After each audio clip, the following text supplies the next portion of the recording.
Well, hello everybody, and welcome to part two of the season of The Witch.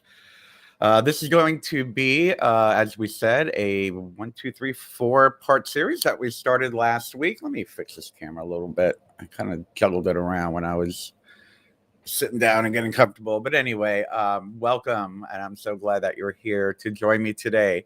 As I was saying earlier, this is part two of the season of The Witch. We are going to be covering the psychology and philosophy of witchcraft today.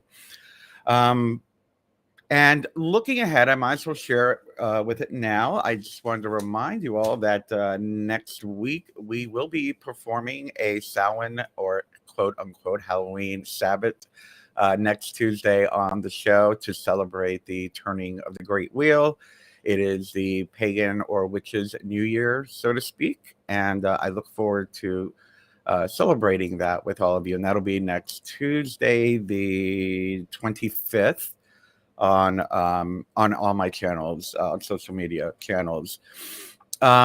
People are wondering why I'm doing it so early. I could be doing it on the first, but the reality of it is that I know a lot of people do celebrate Samhain on the actual secular day of Halloween versus the astronomical or astrological day of Samhain, which is on November 7th. So I figured we could do it on the 25th. And that way you can celebrate it on the 31st. You can celebrate it on the 7th. And we'll have it out there for all of us to celebrate together if that's what you choose to do, to save it for later. But going back to today, we are going to be talking about the psychology of witchcraft and the philosophy. So let me do the disclaimer. I've always got to do a disclaimer when we're talking about such topics, and it's my only disclaimer is that this is a culmination of my years. Today's show will be a culmination of my years studying witchcraft, magic, the occult, and all of that. I've been studying since the mid '80s, I guess. Yeah, early '80s. Geez. But some people may take it a little bit differently depending on what your tradition is. If you're a Gardnerian, it might be a little different. If you practice strictly shamanic or druidic, it might be a little bit different. If you are strictly a ceremonial magician, your philosophy and psychology might be a little different. I'm very lucky. I've been able to study all of those very deeply, and over the years have found to utilize what works for me and been able to hold on to that idea that spirituality is an individual path. So as I like to say, take what works for you and you can leave the rest. This is just a matter of me sharing my experience and my thoughts on the particular topic of psychology and philosophy of witchcraft. But before we get started, of course, I like to start every show with a reading from my book, The Book of One.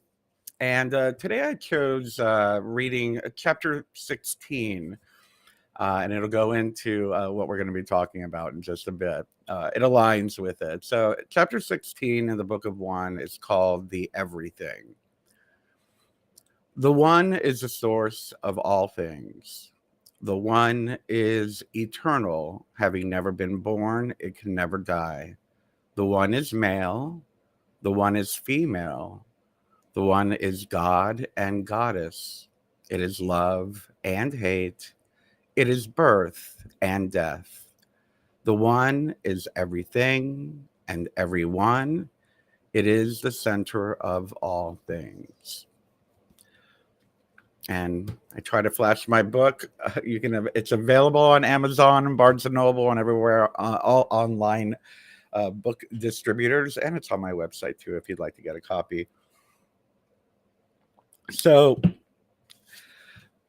also with today's talk, let me just again start off by saying that for me, the psychology and the philosophy of witchcraft have a tendency to overlap quite a bit. So I might kind of like ease back in and out of psychology and philosophy without much notice.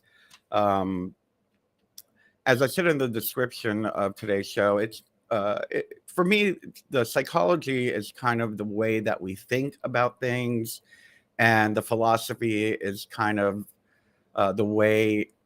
Wait, the psychology is how we think. The philosophy is why we think the way that we do. To oversimplify it, because it can get very academic. I do have. Oh, anyway, I'll get into that in just a second. I just want to say hi to a few of you that have popped up on the chat. I see we have Venom Doll is over on YouTube. Hello, Venom Doll. Great to see you back again today. And hi, Paul Jenkins over on YouTube. Good to see you again. And I see Richard Shuping over on Facebook. Thanks for being here. I'm glad to see you. And please, by all means, feel free to ask questions on the chat. I will see them in real time, hopefully. I don't know if it's got much of a delay. Or talk amongst yourself if you want to discuss a little particular topic in a little bit more in depth and get other people's opinions about what I'm talking about. But anyway, so let me start by saying that, in the beginning of my magical path, I read a lot of books. And one of the great books that stood out to me, and unfortunately, I cannot remember the author. It was a book it was just plainly called The Goddess. And I believe I found it in the anthropological section of a bookstore, one of the big major book sellers. I don't think it was Borders or one of those. Is one that was in the Central Florida area back in the 90s. But anyway, I really liked it because it broke down the psychology of the divine. And for me, coming from at that time, we're talking 90, 91, 92, having come out of a Catholic upbringing and Catholic belief system where you're told what to believe and you have to have faith, and that's just the way it is. I was at a place where I was questioning everything new that I was learning, and that included the idea of God, goddess, universe, etc. And the reason why I really like this book, and this was actually, the reason why is that it worked from a Jungian psychological perspective. Yes, I'm talking about Carl Jung. And it introduced me to Carl Jung's psychology, and I started reading a whole bunch of books about him after I read this.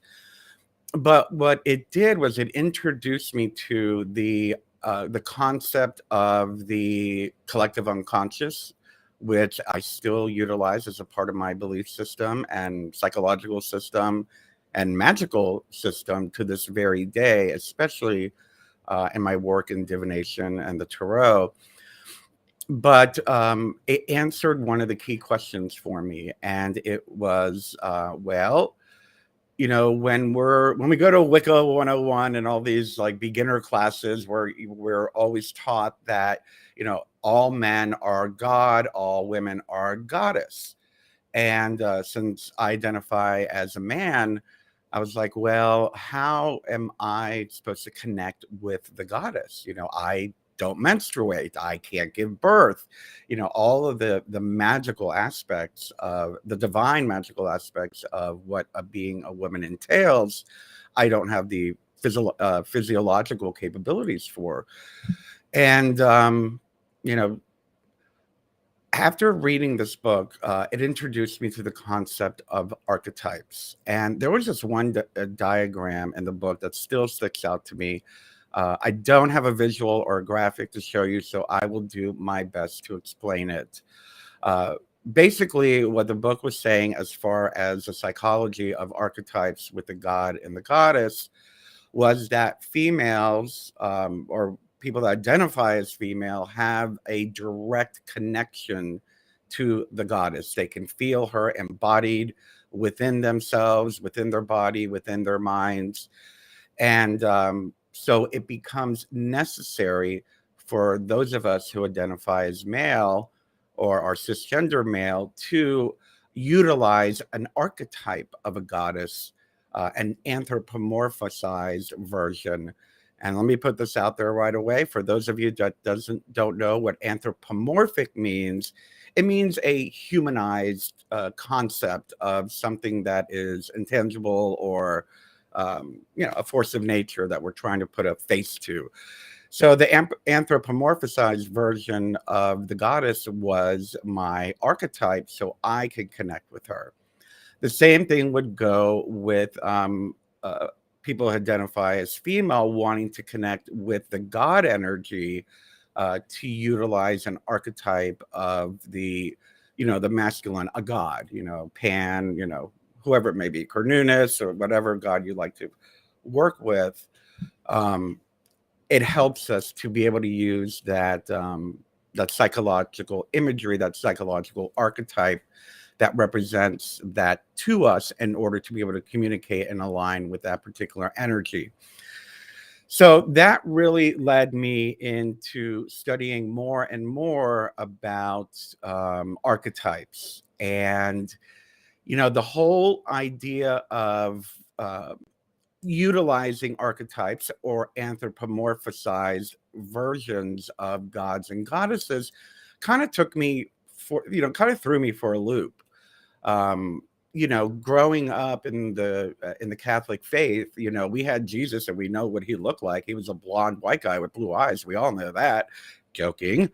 But I had an image. I knew what he looked like. I had an image of what Mary looked like. So to come to an understanding of archetypes and understanding, okay, so if paganism is different or magic and witchcraft are different, why are they utilizing the same concept? As I went down that rabbit hole, one of the things, and I think I spoke about this last week, that I was always drawn to was Egyptian magic. I've always had a calling to the goddess Isis and Egyptian imagery and whatnot. So that is when I started studying a bit more through, I think it was like a mail order thing with the Temple of Isis. I don't even know if they're still around anymore, but I started doing some of their work, studying about, chematology and Egyptian magic, etc. And that's when I learned about the Keters. The Keters are the Kemetic ancient Egyptian word for gods and goddesses. But we have to understand that the Kemetic people, while they utilize anthropomorphized versions of their gods, like Isis, Osiris, Ra, whatever it is, we see this brilliant imagery of, my favorite, of course, being the winged Isis, or these wonderful images of Bast with the cat head and, all of this stuff. These were not what they literally looked like. These were, the Kemetic people knew that it was a symbolized image of what their energies were and what they symbolize in the world of nature. In Kemetic theology, I'll say, the feminized version. In Kemetic theology, we have, I believe it's 360 Keters, if I'm not mistaken. I'm sure my Kemetic friends will correct me if I'm wrong. But the Keters represent natural occurrences, natural forces, thunder, water, earth, rain, love, magic, death. These are just all natural occurrences in our day-to-day life. And what they did, and what most of us do, most of us in witchcraft and follow the witch's path, for lack of a better term, or shamanic path, is that we understand that everything in nature is divine. And in understanding that these archetypes were merely symbols of these natural forces that are around us all the time, it helped the ancients get a better understanding and develop a relationship with them. But it also helps us, modern folk, especially of those of us who aren't raised in Native American native Celtic, native pagan families, and that way, that earth spirit type religious spiritual path. So these archetypes are very helpful to us to be able to align with those natural forces and energy. Um, so so yeah, I've got so much to cover. I'm looking at my list here. I'm like, oh, you're only on part one. You got about 8 more parts, and I'd like to get it all done in 45 minutes. So yeah, I'm just going to touch base on that, and I wanted to share that with all of you as we move on a little bit and kind of lean over again into some philosophy. Let me say hello. I see Vivian is on YouTube, and I see T6ATL. Okay. Hi, how are you? And yes, very much so. Thank you very, very much. I am feeling better. So let's talk about some philosophy. And since we're talking about the archetypes and natural forces and whatnot, most of us, if not all of us in witchcraft and magic, believe that everything is alive. We believe that everything has some type of consciousness, whether it be a plant, whether it be a rock, whether it be the wind, whether it be a building.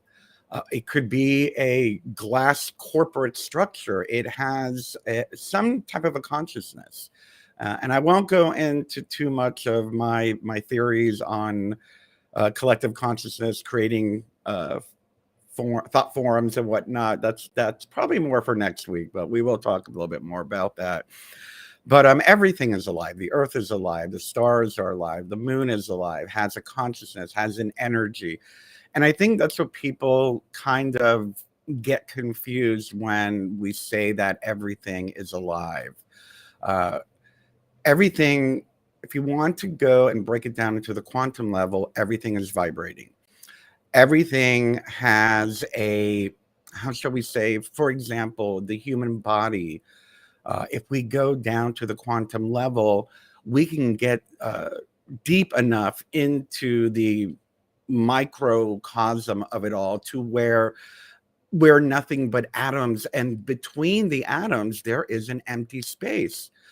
Well, there is a force, or if you want to call it a consciousness, that is binding these atoms, these quarks, creating these molecules that create the mass of what we are. There is some type of universal consciousness behind that, as well with the rock outside your door, the wind, what powers the wind, the molecules and whatnot, and that on a quantum level. So if you want to look at it scientifically, if that helps you understand the concept of, everything is alive, everything has a consciousness, it's the life force that holds stuff together, for lack of a better term, to kind of break it down into layman's terms. And I'll try not to get too academic, even though I will slip into it once in a while. But so yes, it's very interesting how, when most of us who follow this path, and there are urban witches out there that don't need nature, but it's interesting for those of us that are kind of in nature, that we feel it. We feel the strength of the earth beneath our feet. We feel the life, and it energizes us. It absolutely energizes us. One afternoon in the forest for me is better than I don't know, a day on the couch relaxing. I'd rather just sit in nature myself. Let's move on a little bit to, again, dealing with everything is alive and the concept and the idea of that. If everything is alive, then all of our thoughts are alive. And again, we'll go deeper into that next week when I talk about magic and spells. But we believe that everything is energy. And if everything is energy, so are our thoughts. If we understand nature and we understand how there is a cause and effect in every aspect of the world that is alive around us, then we also have the idea somewhere, maybe some understand it more than others, that everything is energy. And if everything is energy, so are our thoughts. And with that idea of cause and effect, every thought creates a ripple in that energetic field that is around us, that is, surrounding the world, connecting the world. I actually like to think of, and this is my own take of it, instead of saying everything is energy, I say that everything is magic. Magic is alive. Magic is all around us. The plants are growing magically. We are alive and breathing magically. Magic is neither positive or negative, and actually, I might as well go into that now because everything is magic. And is it just is, when we talk about magic, like white magic, black magic, gray magic, and I think we do that to kind of again break it down for our own human understanding, our own cognitive awareness, to try to label it and put it in a box and say, okay, now I get it. When we're all starting out and stuff, those labels, those titles and whatnot are very helpful. I am this and this is that, and that's left and that's right and whatnot. But when we get to that, when we elevate and transcend the labels, we understand that magic just is. A great example of that is that we don't necessarily believe in evil in the way that perhaps society sees evil. I'm not making excuses for people that do horrible things. By all means, harm none, do what you will. But what I mean by that is, let's say a forest fire. Forest fire is devastating. It burns down acres and acres of trees and plants, and probably kills some animals, probably kills people, and burns down their homes and whatnot. But it's a natural force. Fire is not evil. A forest fire may not necessarily be evil if we can see the bigger picture. And what I mean by that is, what happens once the fire is gone and you come back to that same space several months later or several years later. What has happened is that that giant canopy that was creating shade for the plants below it wasn't letting those plants below get any sunshine. Now the canopy is burned down, and all of a sudden you see the new shoots of the plants, rising up to the sky and giving them the chance to express their life force and allow new life to happen. So the concept of good and evil is not necessarily something that I can get behind. Yeah, there are awful things that hurt people and there are good things that help people. But this idea of, well, that's evil. Well, that's your perception of it. It's the way that you're looking at it. So that idea of good and evil is sort of replaced by the concept or the theory of contrast. Instead of this is good, this is bad, this is black, this is white, it's just contrast. It's opposites. There's up, there's down, there's left, there's right. Who's to say whether left is evil or right is evil? Who's to say that up is evil or down is evil? There's just opposites. We don't take the universe, we don't blame the universe for being the universe, the way we can't blame a river for being a river. If the river decides that it's going to, it rains too much and it's going to create a landslide, that's nature. That is a natural force. The river's not evil for, flooding a town or whatnot. Now people are harmed, of course, and it's awful and it's sad and it's scary. Great example, what just happened in Florida. The hurricanes are not evil; they are a part of nature.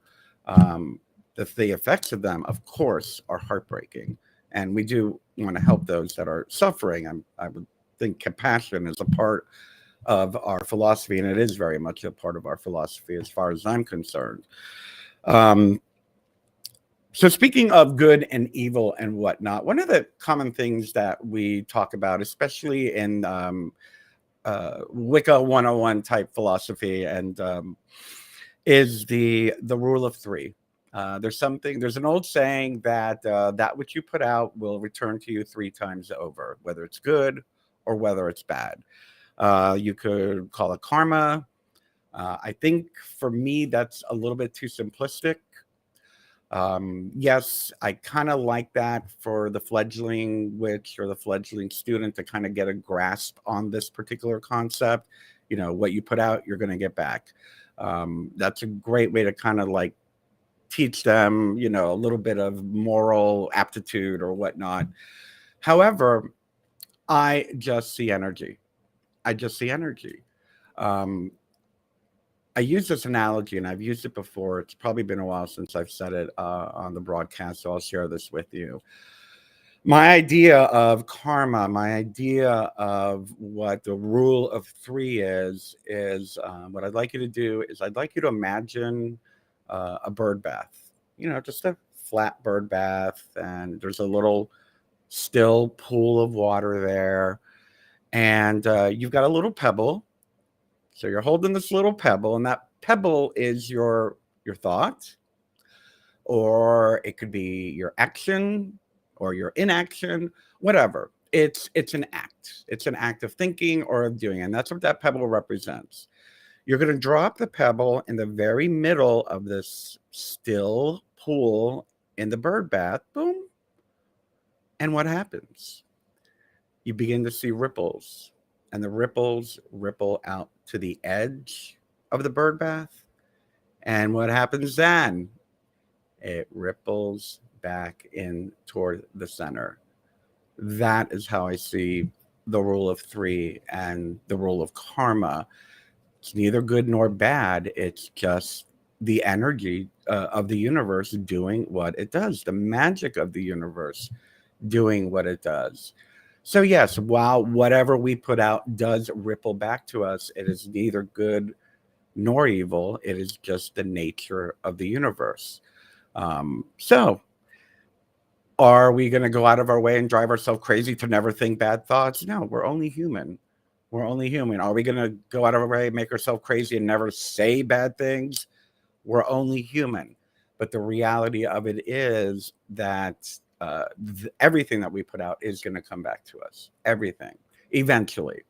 And it doesn't matter whether it's good or bad or etc. And I see a few more comments. Let me say hello to a few more. I see Iva Sativa or Eva Sativa. I love that on YouTube. Hello. And oh, wonderful. She framed one of the memes from Instagram. That's great. Thank you. And Venom Doll says, I'm glad you said that. I always thought if it can be made with Earth's recourses, then it can have a continuous wounds that can be anything. I don't understand what that means, but if you clarify, I'll try to answer that. Contrast, beautifully stated. Thank you. And hello, Mario, my old dear friend in the Netherlands from the Circle von Godin. I hope I said that right. Good to see you. Thank you for being here. All right, so we did talk about the rule of three, and I did talk a little bit about the Ketters, the gods, and nature. Let's talk a little bit about elementals. Not too much. There is, for many of us, there's a psychology again that the elementals are natural processes, that they symbolize and represent, you know, the flowers blooming. Those are the elementals giving the flower the energy to bloom. The same thing with storms. And depending on what your traditions, it's okay, Madame Doll. Depending on whatever your traditions are, you're going to see them as ketters, the way the Kemetic or Egyptian paradigm sees it as, or if you're Northern European or Native American, you might see them as elementals. Again, they are natural forces that we've given archetypal imagery to. And you know what? I am going to go into a little bit of next week now because I want to explain myself a little further. It is my understanding and my experience that we do create thought forms. So let's imagine that let's say a village in Northern Ireland in the 1400s comes to this belief that all their flowers are blooming because of fairies. And it's passed on generation by generation by generation. What they're doing is they're creating a thought form. I'm getting a little anthropological here, so forgive me. We're generating a thought form, and what happens with thought forms is eventually they become individual consciousness. They become sentient. A great example of that is what we talk about what we define a poltergeist as. It has come to our understanding through years and years of research and experience that a poltergeist usually has to do with adolescent chaotic energy, and it takes a life of itself. The same thing, if there's chaos in a home or something, constantly, crisis, trauma, it develops into a thought form that takes on its own life. I feel that way. I personally feel that way about elementals and about many, gods and goddesses, that eventually they go from being a symbol. When you have, a millennia of people saying that it's real, eventually it will become a conscious, entity, living entity, for lack of a better term. I have an old video that I talk about, where do the gods come from? But but that's my philosophy. May not work for everybody. Use what you can and leave the rest. You don't have to take everything I say to heart. But unfortunately or unfortunately, I have a distinct way for me to balance my linear logical with my intuitive cyclical. I like to say I'm what's the word I used to use? I forgot.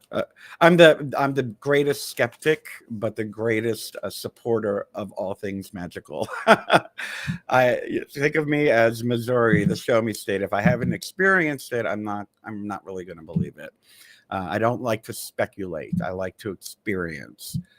So it's fair to say everything I'm sharing with you is literally things that I have experienced. Let's move on to kind of a little bit more of our philosophy. Oh, wait, Venom Doll clarified her autocorrect was autocorrecting wrong. I always thought if it can be made here on Earth, no matter inanimate or something like energy, then it can have a conscience. Yes, thank you. Very true. Very true, because you're putting energy into it. We're putting in energy into it. Thank you, Jeff. I love you too on YouTube. Thank you. I love you for watching and being a part of this community. Let's talk a little bit more about philosophy. And I promise I'm not going to get too, I don't want to say political, but let's say issue based. I try to keep my politics out of our shows nowadays, but this might lean into it, but please, it's not coming off. It's not my intention. There is something that is very common among witches, very common, especially witchcraft happens to be the fastest growing, they call it a religion or spiritual movement in the world today.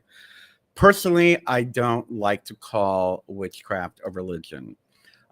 It is, or at the very least, I like to clarify, it is not an organized religion. If you want to call it a religion, it is, but it's not organized. Some people have covens, and those of us that have covens, we have a high priest or a high priestess that kind of runs kind of guides the groups. But there's no pope. There's no, a convention of Gardnerian witches that tell everybody what to read and how to read it. At least I don't think so. So it's not organized. And for me, I do have an issue calling it a religion because it is based on a way of living, on a way of perceiving the world. I don't see witchcraft or paganism or any of this as something that has a set rule of things to do. I like to kind of equate it a little bit with Buddhism, because Buddhism does not consider itself a religion, even though there are sects of Buddhists that kind of like have changed their traditions, and they have these strict traditions and whatnot.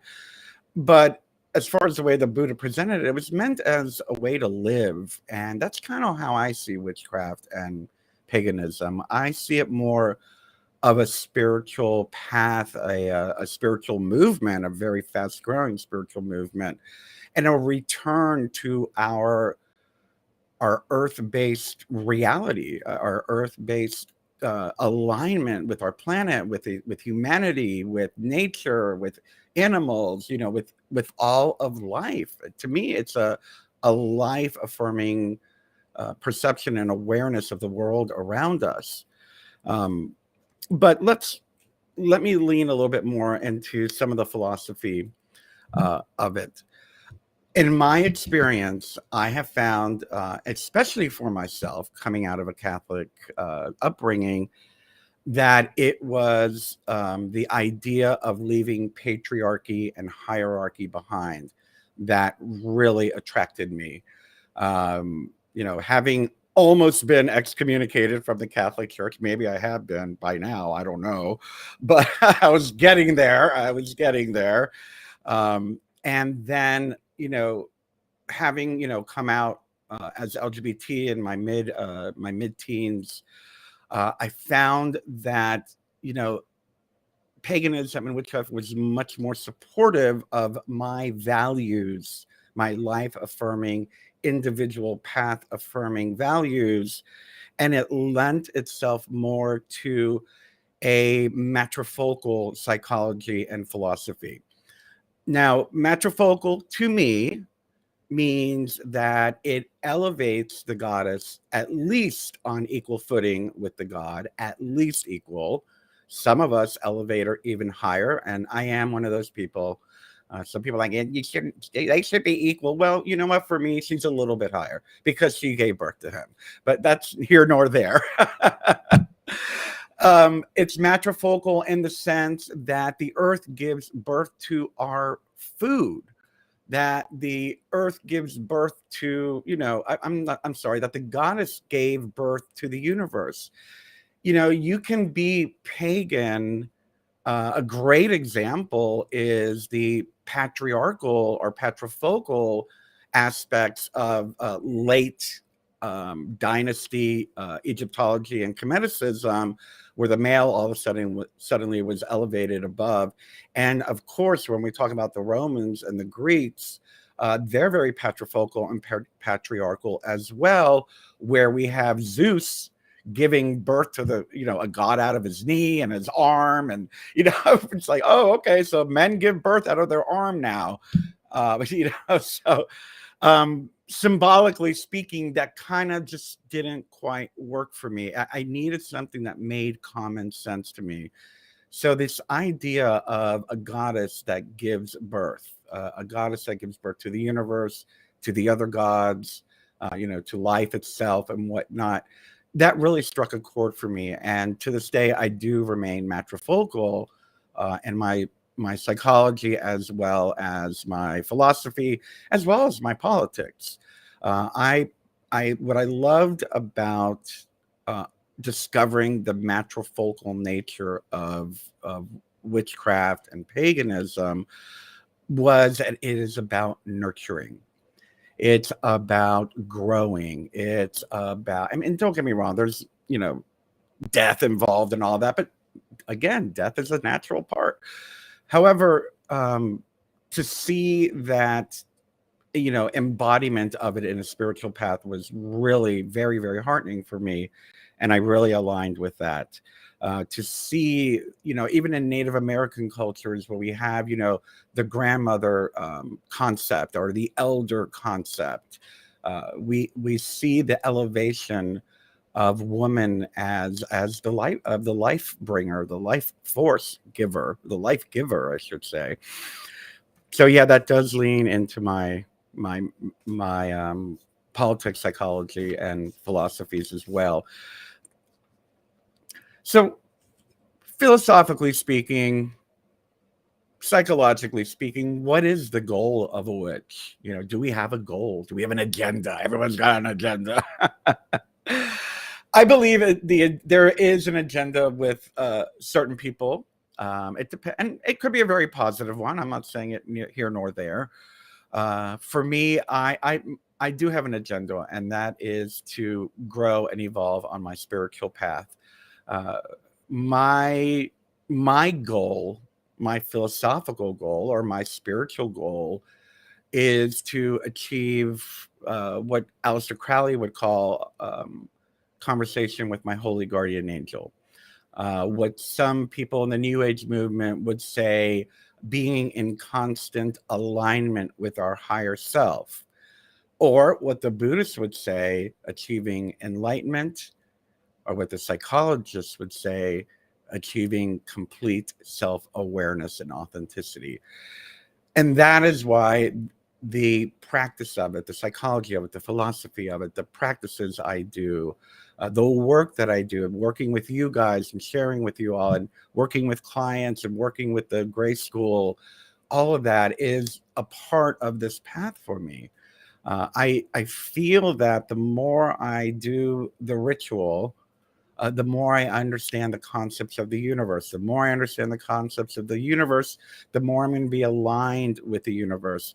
The more I'm aligned with the universe, the more I am at one with everything. Self-aware, self-enlightened, in conversation with my holy guardian angel, and aligned with my higher self. So there are mundane goals. Some people have goals to, I don't know, become a 33rd degree Mason. Some people have goals to become a 3rd degree high priestess or 5th degree high priestess. Doing all the degrees that we have in witchcraft and paganism. But there's so many more other goals there. And then lastly, I wanted to talk about spells, because this is going to lead into next week. Spells versus prayers. A long time ago, one of my teachers, who I still adore dearly, Reverend Rel Davis from the Unitarian Fellowship of South Florida, he's moved on to the other side years now, but he said spells are what Christians call prayers, and that kind of simplified it for me.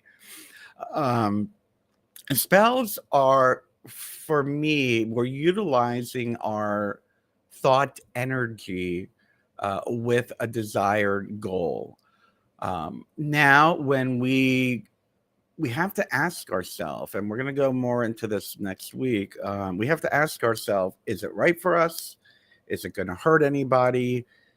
And if we are truly self-aware, if we are truly enlightened, if we are truly in conversation with our holy guardian angel and in communication with our higher self, is this what our higher self wants? Is this something that's going to lead to that ultimate goal of self-awareness and inner peace, et cetera, et cetera? So those are the things we kind of struggle with. When I call something gray magic, I consider it as something positive, but I see it also as something that doesn't harm anybody, but it's coming from my ego, coming from my lower self. Like, I do it all the time. When we do our intentions here on the show every once in a while, it's like, well, do you need a job? I mean, sometimes we need to nurture the lower self. Maybe we need to do a spell for a job. Is your car breaking down? Maybe you need to do a spell for a new car, because we have basic needs, but we cannot, in the big scheme and the big picture of things, it's important that we see it for what it is. It's helping the lower vibrational aspects of ourselves. And again, not bad, not good, just is. We have different levels of consciousness that we must be able to maneuver through, depending on what is thrown before us. So when I say gray magic is, selfish magic or whatnot, it doesn't mean that it's bad. Sometimes it is a necessity to do a spell to put a roof over your head, for goodness sake. These are basic essential needs. It's not bad. But is it coming from the highest place? No. But in order for you to achieve that wisdom, you need to be comfortable and safe in a home. So again, this kind of almost brings us full circle to the beginning of there's only contrast. I will leave you with this though, because I do got to go. Is my teacher, I forgot his last name, my shamanic teacher, Giles, his first name, I'll never forget. And we were talking about shamanism, and I was like, well, what's the goal? And it's like, the goal is to have one foot on every level of consciousness, because we were talking about doing the shamanic vision quest, which is what my book is all about. Why are we, why do we have to do it? Why do I have to maneuver through all these states, And it's like, well, eventually the boundaries of all of those levels of consciousness, the physical, the emotional, and the spiritual, those boundaries are going to dissolve, and you want to be able to have yourself, well, the way they said it was your foot planted on each of those levels of consciousness. I've evolved that in my understanding through my experience in being grounded in each one, because I can be grounded in the spiritual world. I'm not going to get much done in the emotional or the physical. I can be grounded in the physical world. I'm not going to get much done on the emotional or the spiritual. So for me, that ultimate goal is to be grounded in all the levels of consciousness. I'm getting there. I posted by the way, if you aren't on my Facebook page, not my profile, my page, I posted a really good meme, and I talked about it a little bit about spiritual bypassing. And it kind of leans into this, like those of us that like kind of just ignore the emotional parts of our stuff that needs healing. We just kind of jump right to the spiritual. It's like, well, we're kind of missing a step there. But anyway, so I hope that this was somewhat informative. I hope that I've given you some, fruits to think about, something to ponder. And by all means, as with everything, my truth is not necessarily your truth. My experience is not necessarily your experience. I just only hope that sharing mine kind of helps give you some clarity of your own growth and your own path, and take what works for you. And I will leave you with that. And don't forget that next Tuesday we are going to be performing the Samhain Sabbath. I will be posting the instructions on how to prepare for it in the next couple days on my YouTube channel and on my Facebook fan page. I want to thank you so much for being a part of my community and just supporting me for all these years. Geez, how long have I been on YouTube? Since 2006. Can't believe it. Anyway, thank you so much. And by all means, if you ever need to speak to me, I do take one-on-one. I do one-on-one sessions. You're welcome to book an appointment with me. Book a consultation just to see if you want to figure out what you want to work on with me. As well, please consider tipping me, donating. The info's in the the description of the show if you like what I'm doing, or better yet, you can become a monthly contributor on Patreon, on YouTube, and on Facebook by subscribing, being a monetary subscriber. Anyway, some of y'all, some of those do have special things. I think you get a copy of my book. You get a couple free courses that I have available strictly for VIP monthly contributing subscribers. So check that out. I love you, everyone. I want you all to have a very, very good week.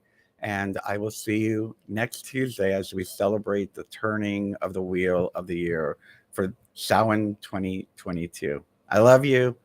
You have a great week, and I will see you all very soon. Bye-bye.